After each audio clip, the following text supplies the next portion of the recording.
Hello, I'm Mike Tarbard. I'm chairman of the Bata Heritage Centre. Here we are today at East Tilbury beside the Thomas Bata statue. Well, Thomas Bata was a Czech gentleman. He and his brother and sister started off in 1894 in a small cobbler's shop in Zlín in Czechoslovakia, as we now know it. And they developed a small town for the workers. And he decided he wanted to expand his empire, but there was an undercurrent from some of the shoemakers, particularly up in Northampton, because they felt that Thomas Bata was bringing in cheap shoes. So his idea was that if he had a factory here in England, then he wouldn't have the same problem. He eventually found 600 odd acres of land here in East Tilbury. In January 1932, the contract was signed to purchase the land, and in March 1932, the completion took place.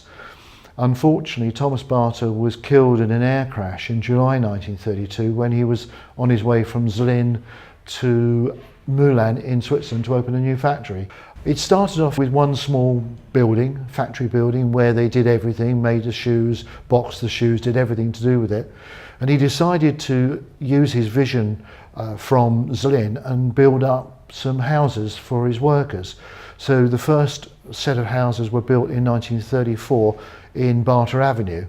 Over the period of time, both pre and post-war, estate built up, and there was something like 300 odd houses at the end of the day.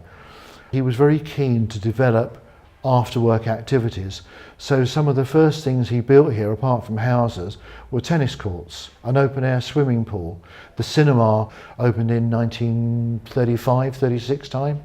It became very much a multicultural society.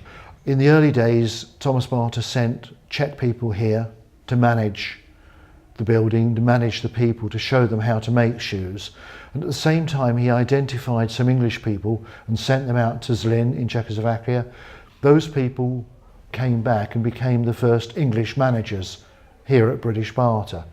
Post-war, we then had a number of people coming here who stayed after the war. So we had a lot of Polish, a lot of Maltese. There were also a lot of people coming from the Sikh community in Gravesend. So they would come across on the Gravesend ferry to Tilbury, then pick up the train at Tilbury Riverside to come here to East Tilbury.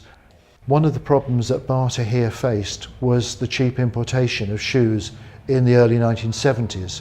And it ended up with the factory here closing in mid-2000s. But there is a link between Bata East Tilbury and one of the Bata sites in India, and that's Bata Nagar. And I believe the Silk River project is developing very strong links between Bata East Tilbury and Bata Nagar.